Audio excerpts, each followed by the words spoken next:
வணக்கம் ருஜி. மேல்தா என பெயரிடப்பட்ட புயல் கடந்த 6 மணி நேரத்தில் வடமேற்கு திசையில் மணிக்கு 15 கிலோமீட்டர் வேகத்தில் நகர்ந்து தற்போது தென்மேற்கு மற்றும் அதனை ஒட்டிய மேற்கு மத்திய மற்றும் தென்கிழக்கு வங்கக்கடலில் மையம் கொண்டுள்ளது. குறிப்பாக இந்த புயலானது சென்னையிலிருந்து கிழக்கு தென்கிழக்கில் இருந்து சுமார் 560 கிலோமீட்டர் தொலைவில் இருந்து வருகிறது. அதனைத் தொடர்ந்து காக்கிநாடாவிலும் தெற்கு தென்கிழக்கே 620 கிலோமீட்டரும், விசாகப்பட்டினத்தில் இருந்து 650 கிலோமீட்டரும், கோபால்புரத்திலிருந்து 790 கிலோமீட்டர் தொலைவிலும் அமைந்துள்ளது. இதன் தொடர்பாக புயல் அடுத்த 12 மணி நேரத்தில் மேலும் வடமேற்கு திசையில் நகர்ந்து கடுமையான புயலாக வலுப்பெறும் என வானிலை ஆய்வு மையம் தெரிவித்துள்ளது.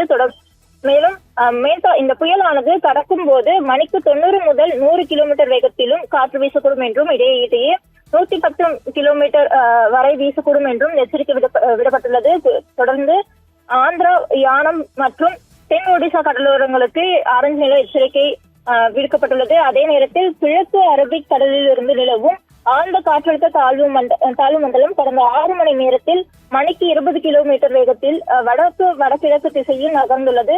தொடர்ந்து இதனது மையமானது மும்பையிலிருந்து மேற்கு தென்மேற்கே 720 கிலோமீட்டரும், கோவாவிலிருந்து 750 கிலோமீட்டரும், அடுத்து இது 24 மணி நேரத்தில் வடகிழக்கு திசையில் நகரும் என வானிலை ஆய்வு மையம் தெரிவித்துள்ளது.